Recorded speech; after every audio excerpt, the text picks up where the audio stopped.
As for you, kind sage, I only hope my heartfelt thanks will keep you warm as you spend the next 10 years in frozen carbonite! Oh my goodness, and he did all of this before he turned 2. When I was 2, I was crying and being so quiet, my family actually forgot they had a baby at times, and being used in child support cases. Wait, what were we talking about? Oh yeah. Hi, I'm Kitty Monk, and I'm here to talk to you about Family Guy, or more specifically, Stewie Griffin. Now, Stewie, despite his young age, is actually pretty evil, but he's a fun character to watch, despite the focus the show now puts on him as basically a main lead and a Greek chorus, even if the latter can get kind of annoying from time to time, since kinda like Roger, he really succumbs to the drag-on pause thing I talked about. It's still cool to watch Family Guy and wonder what evil scheme will Stewie plot next. So I myself thought it would be cool to discuss the worst things Stewie has done overall. But like always, there are a few rules. First off, it had to have happened in the series, like actually happen, and obviously no cutaways because we don't know how canon they are. Okay, let's discuss, starting with the honorable mentions, as it's just one this time, and I think y'all know what it is.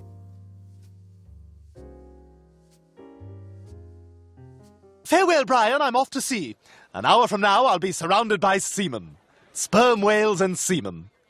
Ooh, a swallow! Okay, you know how I said it had to be something Stewie did? Like, really did? Well, there's one thing he technically didn't do, but I feel bad not including it at least somewhere. So we're including Lois kills Stewie and Stewie kills Lois because, honorable mention, Peter and Lois are going on a cruise together, and Stewie is disappointed when he finds out he can't go. No, you can't leave! Not without me! I'm the baby! He decides that since the cruise tickets were a present for Lois's birthday, she must pay the price. Death! But as Brian points out, he's just a baby, so it's basically all talk, and he does this pretty much every other week and Lois is still kicking. Stewie realizes he has a point. The minute Lois walks through that door, you're gonna forget all about it, beg for your apple juice, go poop, and fall asleep.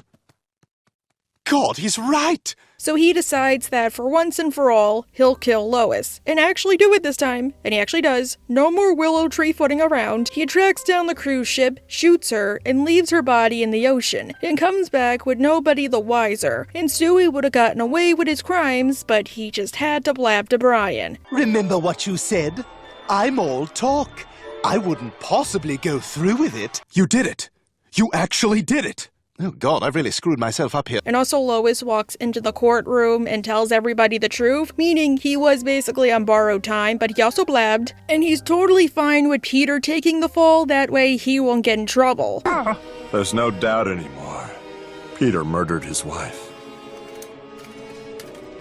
This is fantastic! I'm completely off the hook! So with the family now aware Stewie tried bodily harm, tried to send Peter away to jail forever, and that he's evil and has nothing left to lose, he decides to go with plan B. First off, he'll get revenge on them for all the cruelty they've inflicted on him, like holding Peter at gunpoint because he doesn't like his macaroni owl. That was an owl? Yes, and now we're going to look at it again. Do you like it? Yes. What do you like about it specifically? How it looks like an owl? Aw, it kinda looks like Stolas kinda. Thank you for the compliment! Oh, and he gets Brian to make a bunch of ableist jokes at Joe. Make fun of his wheelchair. What? What? Do it! Say, ha ha ha ha ha, you're in a wheelchair. Ha ha ha ha ha ha, you're in a wheelchair.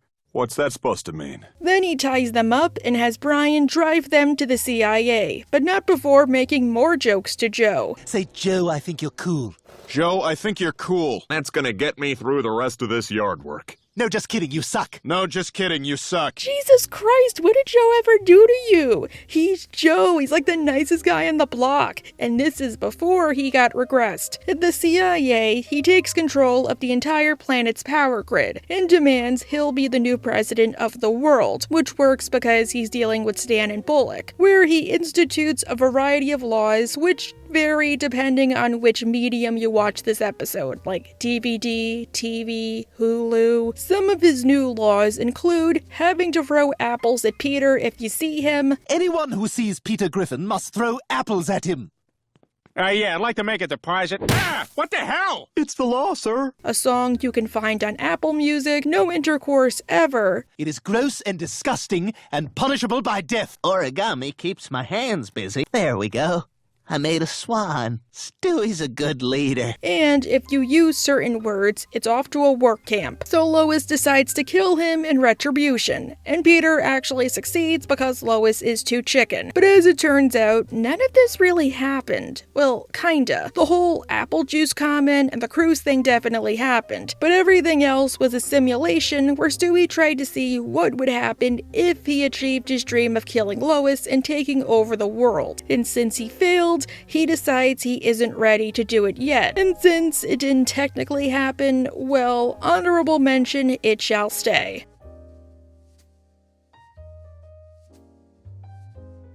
But your children's children will know that you fell for a noble cause. Now, who's with me? Ducky?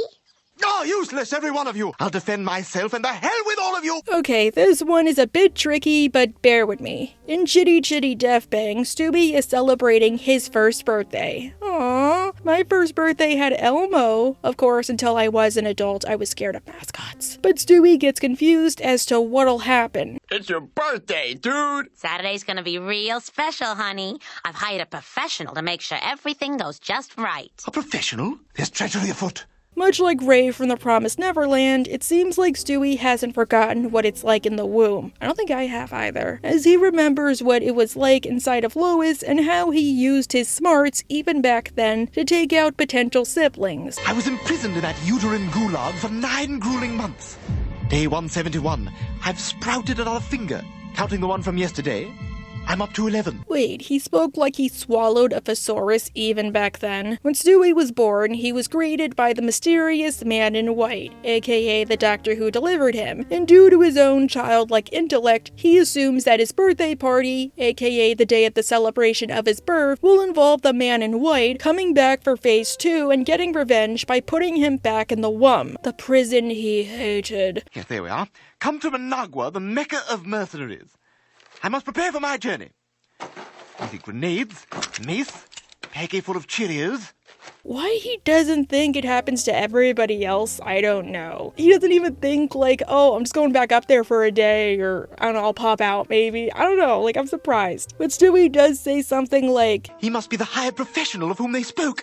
He failed to thwart my escape into the outside world, and now, 1 year hence, he's returning to rectify his mistake. Again, I'm surprised he doesn't question why it's only him it's happening to, but I think I remember being in the womb too. While this is going on, Meg makes friends with Jennifer, who sounds like she stole Haley's larynx. Very nice. You know what's nice? Having a friend like Meg.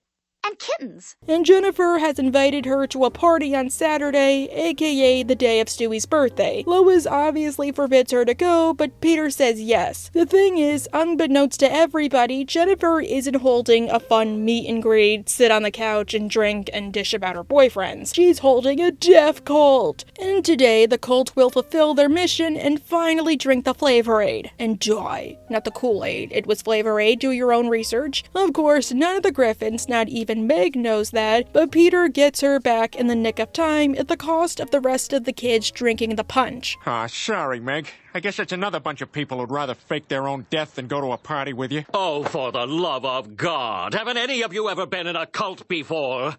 Rude. The cult leader was the only one to survive, and he goes to the Griffin household to retrieve Meg and finish the ceremony. Oops. Can't forget my ceremonial white robe.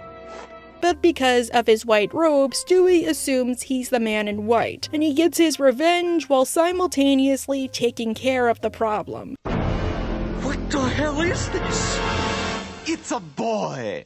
That's awesome. But why is it on the list? I mean, Stewie killed an evil guy. Well, he doesn't know that, sort of. He just assumes he was the man in white, which, if he were correct, would have been a normal doctor. And Stewie was totally fine with killing an innocent man just because he thought he wronged him. Kitty, you're grasping at straws. Let me guess, you needed an extra entry, didn't you? I couldn't do a full 20 and 14 seemed weird, at least when Bojack's 17 minutes played a part in universe. I'm sorry. Just move on.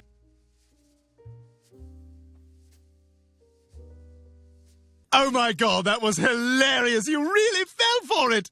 I was like, is he going to fall for this? And then when you did, I was like, I guess I should see how far I can take it, because, it'll be funnier. I'm thirsty. I want a Smirnoff. Whatever that is, I really don't know what that is. Stewie's favorite TV show is Jolly Farm. We don't talk about Mother Maggie. And what's better is that they're finally making an American version of Jolly Farm, with Anne Hathaway voicing Mother Maggie. No joke, that's really her. Good morning, and welcome to Jolly Farm. Today we're going to learn about the letter T. Stewie, of course, auditions, but the casting people only want little girls. So Stewie pulls a Tootsie. All those poor people. Oh my God, my cousin works in Times Square. Well, your cousin is fine because I was acting. That's impressive. Risky. Very. Fun fact, Sarah Stiles, who was in the Tootsie musical, plays Spinell and Mimsy. Oh, so this is a parody. I didn't know that. And he disguises himself as Karina Smirnoff. Totally real name. It sounds as real as Kitty Monk. And it works. He lands himself a part in the show. But he needs an on-set guardian. So he blackmails Brian for that and some chicken fingers using his acting wiles. Brian, we both know I touched it. Now, if you'd like to keep that just between us, I suggest you sit back down and order me some chicken fingers. See? We're having a nice time. Work on Jolly Farm is going well, as Stewie reinvents Karina's character as a headstrong feminist soapbox Sadie, and she becomes a fan favorite. I felt that just because we're on a farm, it doesn't mean we have to be stuck in the 19th century with our value system. Mary needs to stand up for herself. She'll be gone in 3 episodes. But outside of lying, here comes trouble. He gets close to his co-star, Julie, by lying. I don't take this anymore, and he left that very night, and all you cared about was ice cream on the way home, and Mother said you didn't appreciate anything. Karina! Coming! Hello? He gains a crush on her and eventually kisses her, saying that Stewie's her brother, but Julie doesn't know his real identity, so Stewie gets rejected. Karina, what are you... I'm not a lesbian. No, I'm not either. What are you exactly? And this is right before Jolly Farm is doing an episode live, where they learn about the letter T. A perfectly normal little boy, who also happens to be a... which begins with the letter T. Even though it should be the letter C. And Stewie decides to come out on national television, not like that, by saying Karina is fake and just a persona. Unfortunately, Stewie gets kicked off the show and he isn't allowed to see Julie, but at least he was honest. Hey, why were they shooting that scene live? Convenience. Yeah, but why'd they... Let's not start pulling threads on this one. Can we go home? Sure. Wow, what is with the Griffins and sticking for their principles besides status quo? Like, I thought Brian trying to not cheat on an exam was bad enough.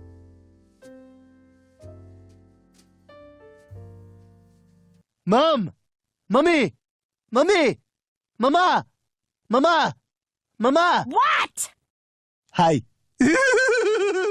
Fun fact, this is the only part of Family Guy my parents are actually cool with. Remember when Hulu used to post clips of the show on their YouTube channel? Now it's just script to screen of Handmaid's Tale. A big tenet of the show is that Stewie hates Lois with a passion for the crime of being his mother. Understandable. And always thwarting his evil plans by being Lois. Again, completely understandable. And probably because Lois doesn't understand him unless he's cursing at church. Not a bit reprehensible. But you have to wonder, what if he and Lois actually got along? Well, as Stewie loves Lois showed us, he would become a menace. He would become Dennis the Menace. Stewie hates Lois like usual, but in a twisted turn of events, he starts to bond with her after she rescues Rupert from a dog who isn't Brian, and patches him up. I have a surprise for you. Good as new.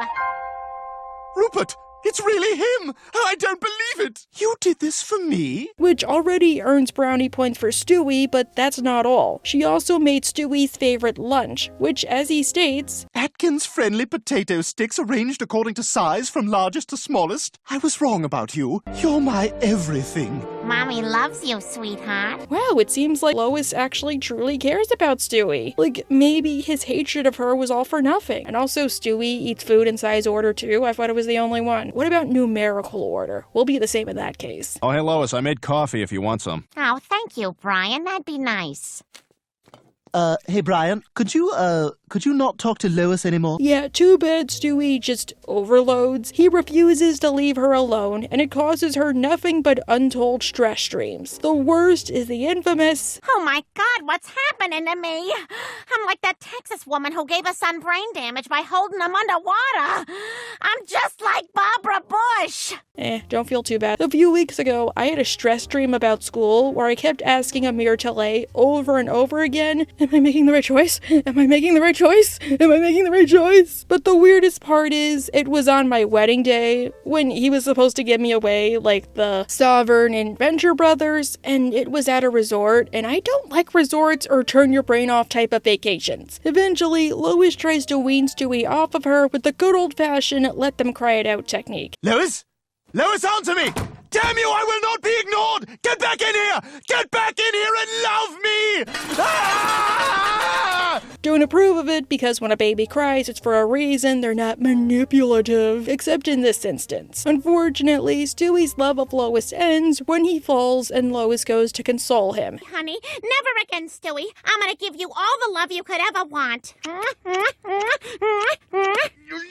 Forget it, you neglectful, swag-bellied measle. Jeez, Lois, you're smothering him. But it's weird to think they could have had it all rolling in the deep, whatever that means, if only Stewie would get out of his own way.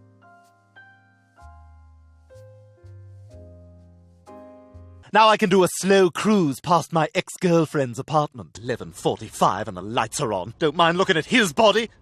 I love you so much, though. This is why I don't drive. Outside of the fact car insurance is hella expensive in Jersey. Well, that and also cars scare me and my delicate brain. Probably the only thing Brian owns beside his computer full of stolen Wattpad fiction is his car. His Prius. His hybrid car back when they were smug. He totally sniffs his own farts. Whenever I see one, I think of Brian. One day, Stewie is listening to a song in Brian's car for a few extra minutes, all by himself. But the car accidentally goes into drive. This gives Stewie a rush, and he decides to steal the car when Brian isn't looking and go out for a drive.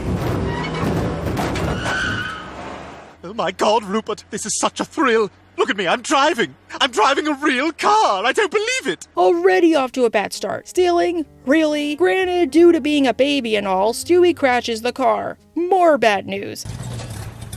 Oh my God, oh my God, oh my God, Brian's gonna be so mad at me. What am I gonna do?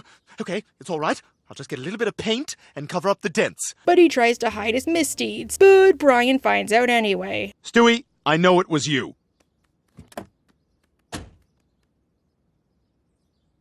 Your potato joke was terrible. Rupert knows you're guilty, Stewie, and he wants you to pay. Of course, Brian is angry at Stewie and tells him he kinda has to tell Peter and Lois what happened, even if he knows it'll upset him. This is very dangerous, and I have to make sure you never do it again. I won't, I swear! But, they have their own subplot, and Peter did not notice Stewie was pregnant. I think he'll be fine. Stewie doesn't want to learn from his mistakes or be responsible for his accidents, so he runs away to go live with Consuela, who somehow can understand him. I think that's kind of cool. What's in this tub? It's jicama. Are you also making soup? For quinceañera. Big party, many people. Unfortunately, Brian tracks him down to a quinceañera and tells him that while what he did was extremely wrong, he's willing to let him off the hook. No, I didn't. Look, I thought about it, and to be honest, it's probably my fault for leaving you alone in the car. And if you promise never to do it again, I won't say anything. I hate to say it, he's got a point. Yeah, what Stewie did was wrong, hence it being on this list, but Brian is still a grown-up and he has a responsibility over him. He probably should have sat in the car while Stewie was listening to the song just to make sure nothing would happen. Beyond watching Stewie when he stole the car itself. Cooking now. And the whole book is an email to his daughter who's dead, and his name will be Norm Hull. Because he's just a normal guy. The lesson here is always watch your car. People might be willing to steal it, including Squidward's house. He's gonna use it to buy the blues.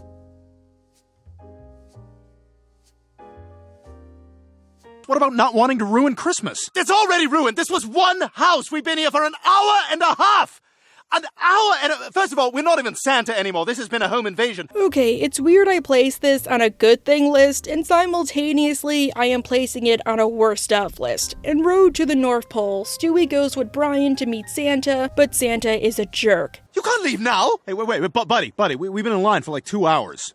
Sorry, I'm done. You want your kid to sit on my lap? Meet me at the bar at Applebee's. Yeah, he sucks. Report his ass. But it's weird he's like the only Santa. I feel like the mall would have substitutes or something. Like, what if Santa gets sick or has to go on a break? So Stewie swears revenge on Santa and tries to kill him, intending to go to the North Pole and do it there. But when they get there, they discover that Santa looks like the Lorax with bulimia. Santa reveals because of the mass capitalist demands of Christmas and everybody's greedy gluttony, he and the elves are overworked and tired. They're in desperate need of a break or a shotgun. But Stewie keeps insisting like, dude, pull through. You're getting us through the year. People love Christmas. Well, Santa is like, dude, are you blind or something? Do you not see this? You have eyes. I'm like overworked. Please. Doctor, you've got to do something for him. It's Christmas Eve. Christmas is the problem. He can't keep this pace up anymore. If he goes out tonight, he'll die. Unfortunately, Santa collapses, so Brian and Stewie decide to take over and save Christmas. Yay! But they only get to one house. Mostly because they get mistaken for burglars and they kill a dad and hold a kid hostage. Like, I think they actually do worse than how I'm describing. Hey, who the hell are you? Hello? What are you doing in my house? We're Santa Claus. Yeah, you're Santa Claus. Obviously, I cannot show it all due to the gore, but take my word for it, it's bloody. Still, it at least humbled Stewie enough to realize Santa has a point, like we need to take a step back and demand only one present, and one present only for Christmas, and my present is the next entry.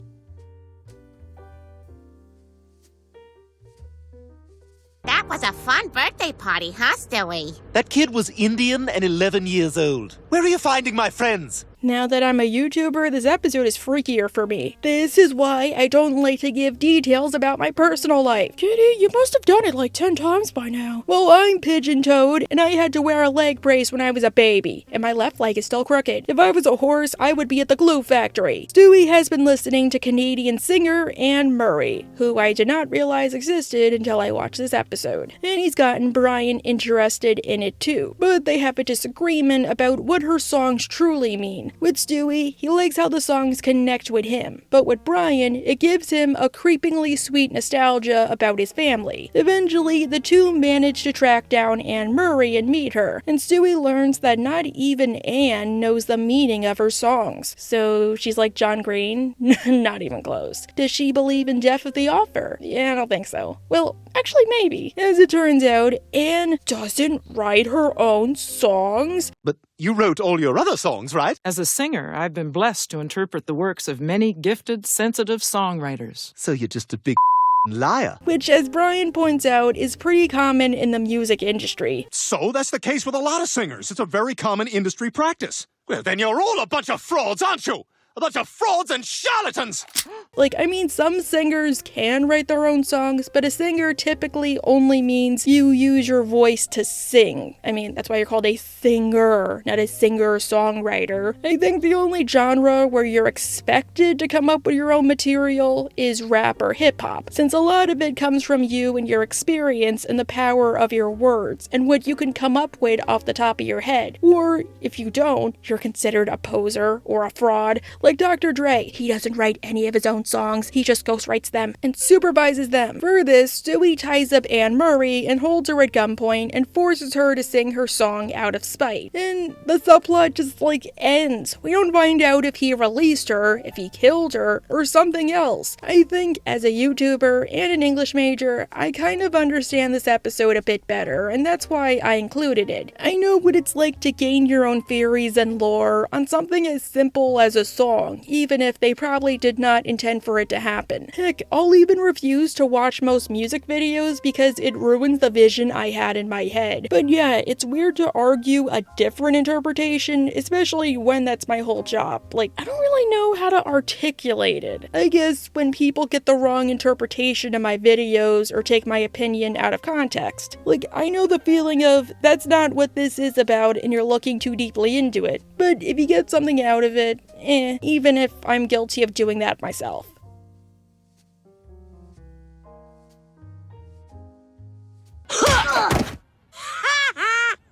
I say, how long has that boy been treating you like that?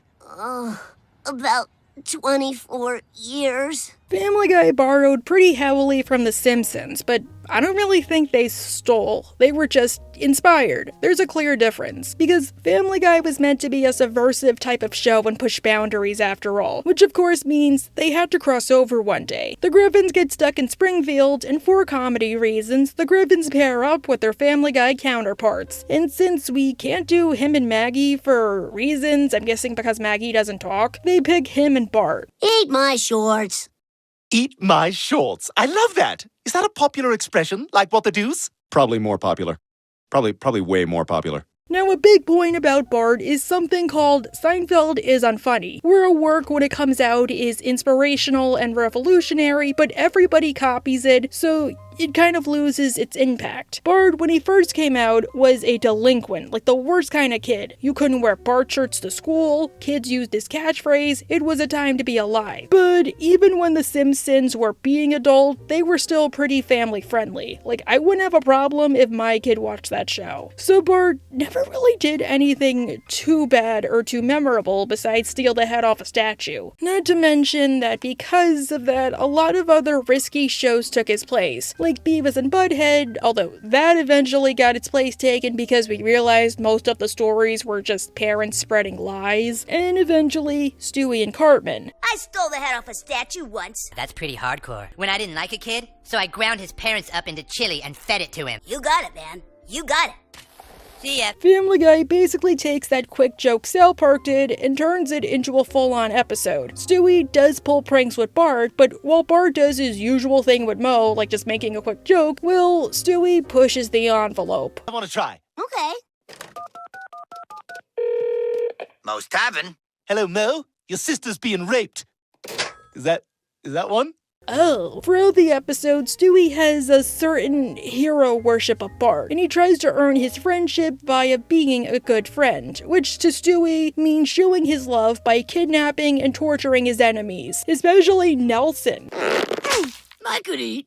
Good, because you're going to eat my shorts. Now yes, Nelson is a bully, and Bart would probably be glad to be rid of him, in the sense of him not bullying him anymore, because depending on the episode, they can be good friends. And not only that, but he also kidnapped all of Bart's enemies and tortured them in equally horrific fashions, which honestly, besides Sideshow Bob, I really don't think he should have done. I know Apu's not your enemy, but I just wanted to say I took Apu.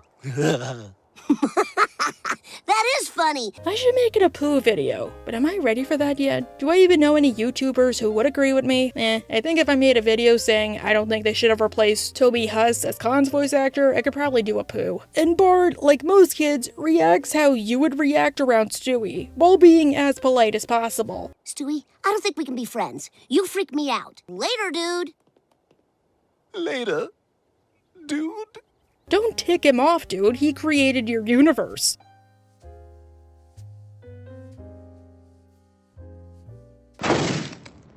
Pancakes. He must still be working the junk out of his system. He needs hugs. Doorbell! Doorbell!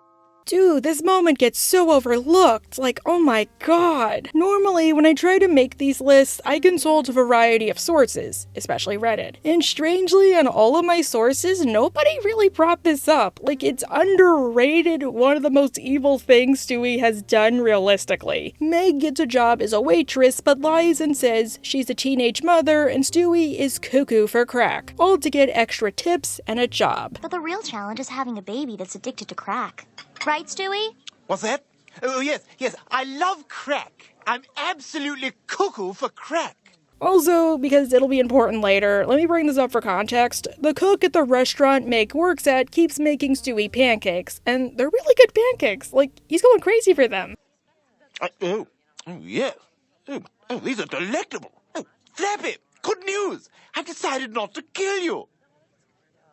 I would love to try those pancakes. Okay, back to the episode. Eventually, Meg blabs to the wrong person as she's from the Rhode Island equivalent of Dyfus. And rather than conduct an actual inspection of the Griffin household or ask the Griffin children how they are, the Griffins are not to be trusted. Those people are nothing but vile, cheating, lying scum. And their carpet and drape scheme?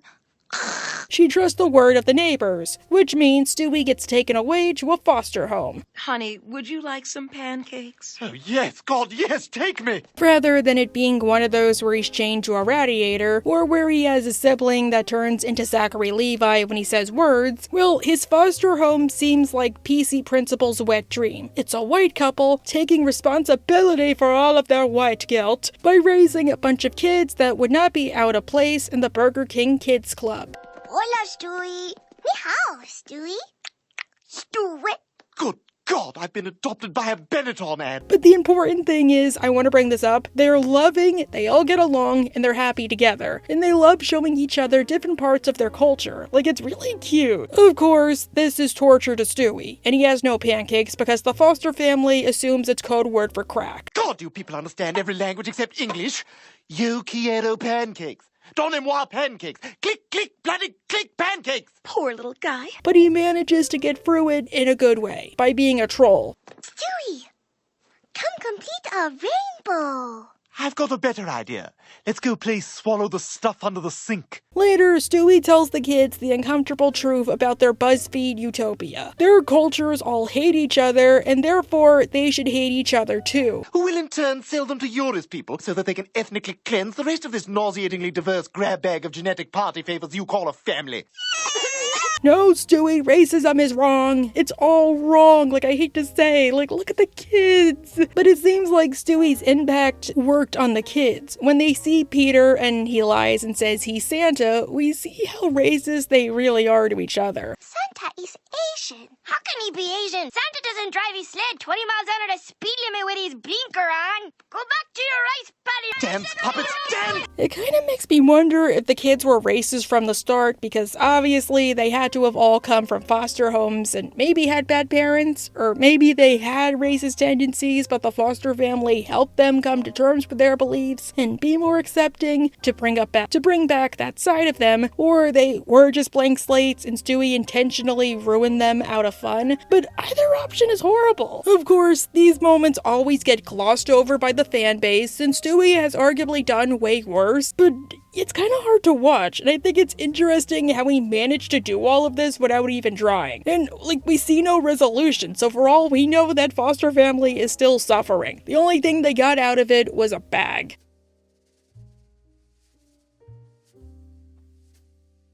I'm acting like a jerk. What about phony Curtis over there? He's done 3 national diaper commercials. Yeah, they should put a diaper on his face. That's where the crap is coming out. Okay, to be fair, Olivia technically didn't die, but we didn't know that for a very long time. And we still don't know if Victor survived, so it stays. In the pre-revival era, Stewie befriended a girl named Olivia, and they put on a show together. But Olivia left, until now. In Chick Cancer, they run into each other again when she's at the mall opening a store. I hope I'm allowed to do this. My mommy says don't run with scissors. She's so cute. I love children. Look at my kids.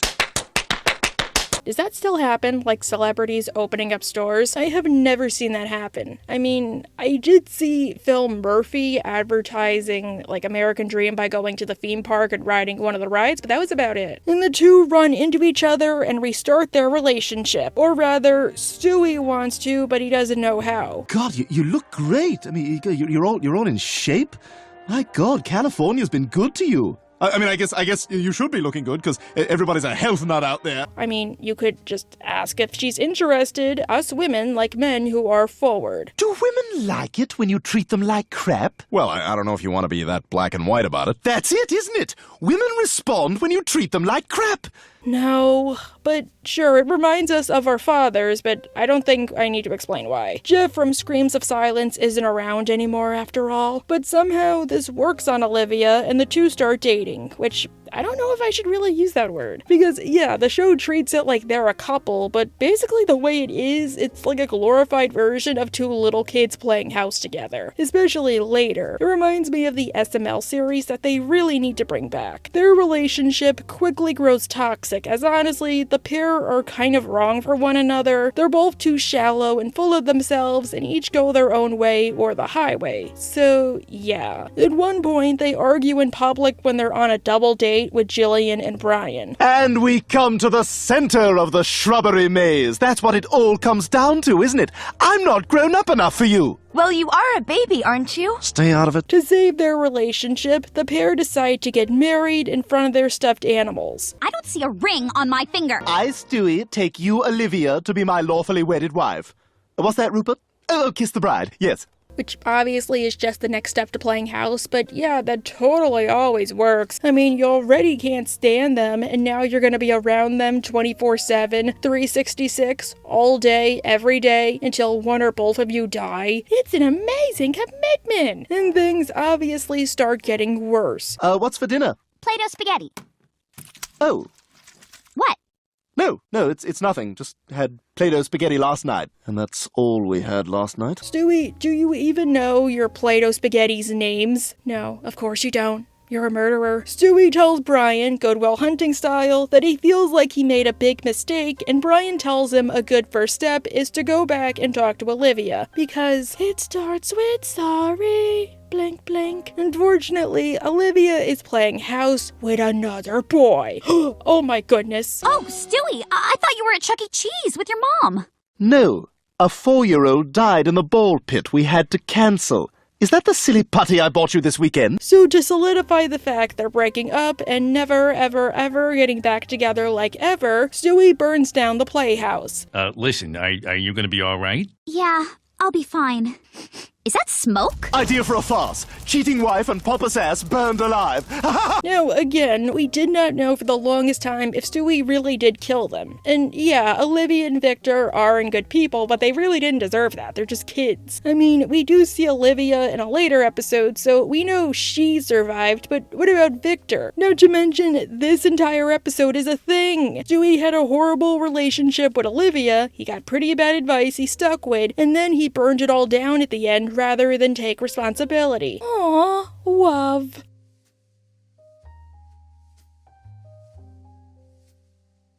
What the hell happened to you?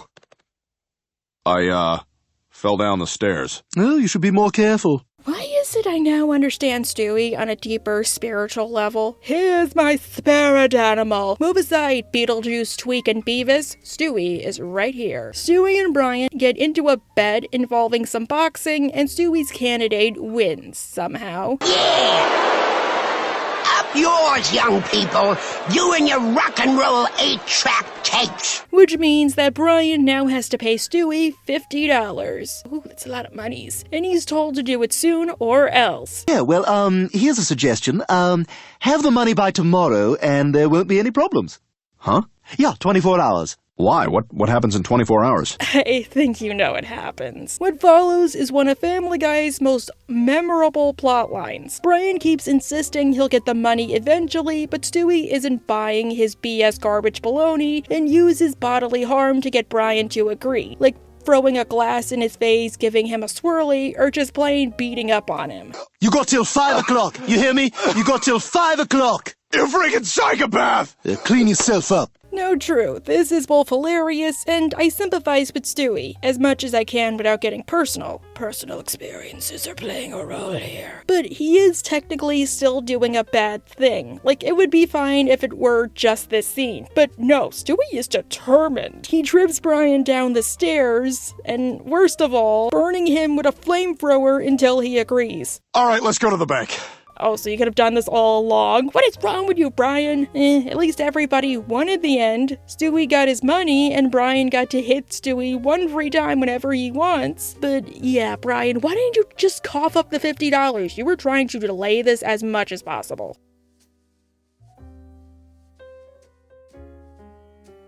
Hey, everybody! I'm Bernie the hamster! Would you like to be my friend? Oh my god! Yay! Oh my god, it's a hamster! I don't care about that one scene, but we'll get there when we get there. The Griffins realize that Brian is a dog. They don't see species. And that means he has a shortened life cycle, and there's a very high chance he won't live very long. So rather than wait for a car to get him, they decide to replace him with new Brian. Not even being clever. Outside of having that background voice the show uses all the time, and you cannot unnotice it after a while. He's trained to fetch, roll over, and make you feel really good about yourself.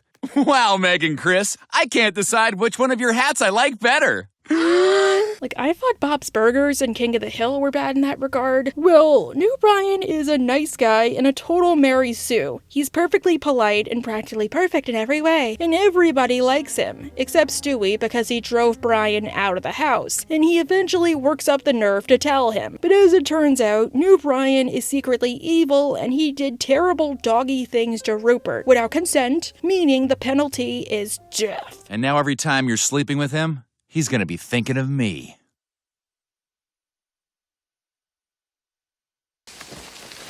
Now, I'll be honest, I like this episode. I just don't like the ending. Yes, it's hilarious. I just feel like they could have better foreshadowed that new Brian is secretly evil. Or like only Stewie sees how evil he is. Because it felt like the only reason they had that scene was so when Stewie obviously kills him, we won't feel too bad. Hey, new Brian.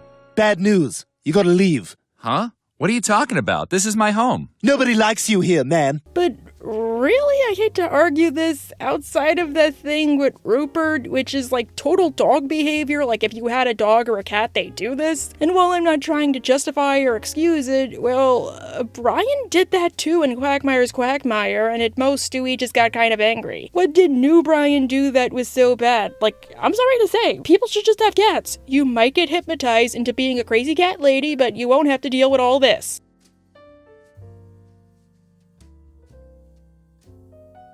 Grant Gustin plays the Flash on the CW, if you were wondering, because, you know, most people over 70 probably don't know who he is. Think young Anthony Perkins.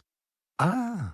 Lucky, my therapists were never played by Magneto. Granted, I've mostly had female therapists. Maybe I should discuss my reasons why next time I'm in therapy. Arguably, I have a love-hate relationship with this episode, kinda similar to Brian and Stewie, where I understand what they were trying to do and why they tried to do it, but the way they did it feels a little too pretentious for a show like this. And honestly, I don't like how Stewie wastes like 3 minutes of screen time singing Alexander Hamilton. Like, even when I saw the episode for the first time, and this was back when I would excuse everything Family Guy did, I was like, oh my god, Stewie, just shut up. Plus, considering how Family Guy can be, I wouldn't be surprised if most of this isn't canon or it eventually gets retconned. Like, you could justify it as Stewie lying or making up BS or something like that. Unlike Brian and Stewie, I don't think they need to fundamentally change anything, at most just cut out a bit of the fluff, like I said, Alexander Hamilton,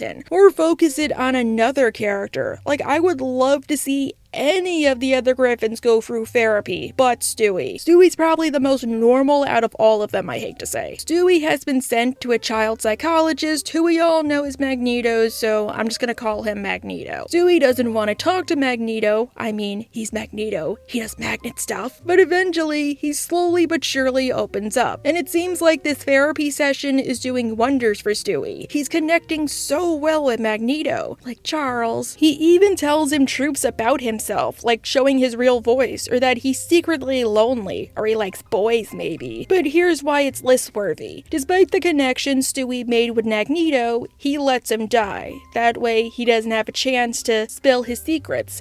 And so you must die. I guess that's what happens in therapy, though. No, it's not. Ah, you're right, that didn't make much sense. Magneto starts to have a heart attack and tells Stewie he needs his pills. But Stewie, well... Oh, didn't you hear her go to lunch? It was like an orchestra of squeaky chair springs and groaning floorboards. So, this is how you leave me. Sorry. Oh god. Now, Stewie is no stranger to taking a life. I mean, depending on where this section goes, because I write these entries out of order, he might have already killed somebody. But usually when Stewie does it, it's in a comical fashion, or the show quickly moves past it. I mean, he once shot up the neighborhood full of kids because they were dressed in Halloween costumes. And when Brian explained the situation, he was like, oh, okay. But this is most important. He also kills those who have wronged him or deserve it, like he did to Bertram. Here, he killed somebody by inaction, which is what Bojack did to Sarah Lynn, and which in a way technically isn't illegal, but it is highly immoral. And what was his crimes? Just listening to his problems and trying to offer support because that's his frickin' job. But dead men tell no tales.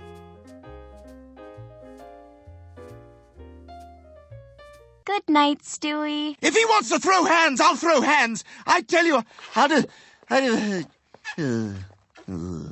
Thank goodness I came from a massive Italian family and my parents never had to pay strangers to babysit me. Lately, Meg has been babysitting Stewie, but she's getting tired of getting stuck in the house. So Peter and Lois hire a new babysitter to watch Stewie while she goes out, LaDawn.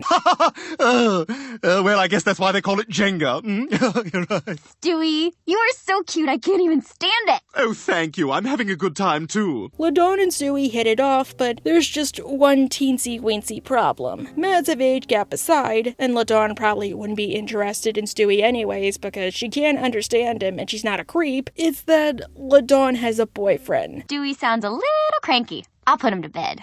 Ha! I got your hat! Take that, hatless! Now go back to the quad and resume your hacky-sack tourney! Silly little Jeremy. Obviously, that is the only thing wrong with this whole equation. To get Jeremy off his back, Stewie kidnaps him, knocks him out, and ties him up, and locks him in the trunk of Brian's car. I say, I think this is how you change a tire, but what do I know? I'm just a baby! Here's your iPod so you can listen to the streaks while you gasp for air. Oh, the Strokes, right. And he just forgets about him for like 2 weeks. Stewie, you're an evil genius. You know this. You forget people's birthdays. You forget where you put your car keys. You forget, like, the theory of relativity. You do not forget if you left somebody in the trunk of a car. Honestly, I was 100% expecting he escaped or something, but no, as far as we know, Stewie basically killed an innocent child. Well, kid, I guess is more appropriate. Oh, I suppose neither of us is really cut out for love, and oh my God, Jeremy's still in the trunk! Oh God, how long's it been? Let's see, two weeks, yep. And later, he tries to comfort LaDawn, and when she gets stern with him, he spitefully frames her for being a bad babysitter. That way, she'll be fired. Lois! Oh, thank God you're here, Lois! It was all her friends. They were doing marijuana and heroin, and they were taking eczema and touching each other. How terrible! But pretty in character, kids are super black and white. LaDawn says goodbye to Stewie, and Stewie realizes all too late, maybe he shouldn't have done this. LaDawn! LaDawn! LaDawn! Karma! But hey, at least he got it. Wonder if Brian knows there's a kid in his car still. He'll get framed for it.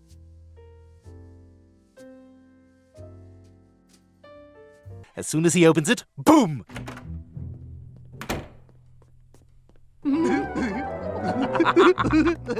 Yeah, we're just gonna lump this whole episode in because it's easiest. You know, it's weird Stewie has never had a guy friend he's in a committed relationship with outside of cutaways, but maybe they're worried about the censors or they want to preserve the joke that Stewie's secretly gay. One day at the playground, Stewie meets a new girl named Penelope, who strangely sounds like Queen Elizabeth, or maybe Four's sister. I can't quite tell. Anyone fear, spite, jealousy, and revenge demand? And finds that she's basically him if he accomplished his life's work, especially killing her own mother. Despite the red flags, Stewie simply thinks Penelope is his soulmate, and the pair decide to show their love by committing a bunch of evil acts throughout the town. First off, they rig Mort's wallet to explode when he opens it, and when that doesn't work, remember, Mort is Jewish and Family Guy runs on stereotypes, he programs another explosive into his hand. Oh, I better make sure my wallet's okay. Later, the pair start to slowly indulge in more and more evil acts, this time on a global scale. The one act that stands out, even if, to be fair, I think you could define it as a cutaway gag, so I'm gonna have to walk a quick tightrope, is that he destroys Copenhagen with a roaring 20 tidal waving. Okay, I have to destroy Copenhagen with a tidal wave, and the theme is the Roaring Twenties. That's a challenge. And Penelope herself also starts a nuclear war between Pakistan and India, which even if Stewie didn't have a hand in it, he still let it happen. I say, we're on quite a run. We blew up the Great Wall of China, bombed the Eiffel Tower, and look at this note I sent off. Dear Pakistan, up yours. Love, India. Heck, Tom Tucker kind of implies that they've done more than just that. And the pair, playing their little games, managed to kill millions, if not billions of people. Arguably, it's one of the worst things Stewie has ever done, and it's almost completely glossed over like cling wrap. Like, he doesn't care, like, oh, I love Penelope, so what if people die? The only saving grace is that Brian reminds Stewie, remember who you are. No! Ross, the angel of death, took old man Norman. But anyway, Brian reminds Stewie that everything he does ties back to the goal of wanting to take over the world, like building his time machine or wanting to kill Lois. But Penelope is fine with being anonymous because she just likes to make chaos and doesn't care about who she hurts to do it, which of course leads to Stewie having to kill Brian and not kill Brian and fight Penelope, and she kisses him and she really needs to come back one day. But I suppose Penelope isn't voiced by his sister, now is she?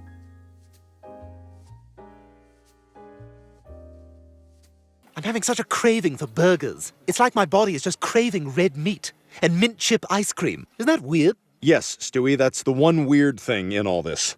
I don't care that I made a video on this episode, it's freaking disgusting. Stewie and Brian have a close relationship, and Stewie, in a way, has a not-so-subtle crush on Brian. Even if I personally think, while he does have an attraction to men, he doesn't really have one with Brian. He just thinks of Brian like the father he never had, but he's too young to realize, like, the difference between feeling love and feeling a closeness. But that's just me. Olive juice. But I feel like this episode pleased a whole free shippers who probably have dolls of these two trapped together in a jar somewhere. Lately, Brian hasn't been paying attention to Stewie, and it's been getting him down in the dumps. Since Stewie can't just outright tell Brian how he's feeling or text him considering the dinner scene, well, he gets a swell idea watching Joe and Bonnie, who were totally so distant before Susie was born. Joe and Bonnie never used to spend time together until they had Susie. Having a baby seems to have made them closer. Babies save relationships. No, they don't. Okay, like I said in that video, unless you're watching American Sniper, babies are not toys and they do not save relationships. If you think a baby is what's needed, you're being selfish and unfair to a defenseless life form whose only crime was being born. Heck, maybe your relationship should not continue to exist in the first place if you need to take that drastic of a step. But the idea of Stewie with a baby himself seems like a cool idea for an episode.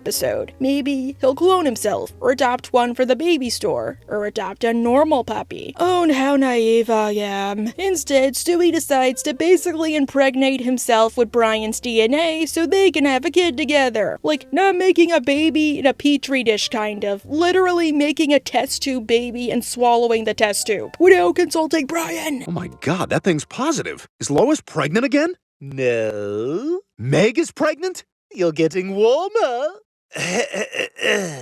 And when Brian obviously gets upset, well, more like livid, he has the gall to get upset with Brian, when Brian was not consulted about any of this, nor did he even give consent. I'm sorry, no, that's terrible. Like Brian points out, to people without context, so basically 98% of the population, it looks like Brian took advantage of a toddler. Like, I hate to say it, I kind of feel bad for Brian, and my throat is just closing up from trying to say it. And you know how I feel about Brian. Eventually, Stewie does give birth, but to a litter of mutant hybrid babies, and he deserves the terrible labor. I think what makes it worse is, instead of being the better parent like the episode makes him out to be, well, he equally sucks, if not more so. He lets them die because he doesn't know how to take care of them or watch them. Stewie, this is awful.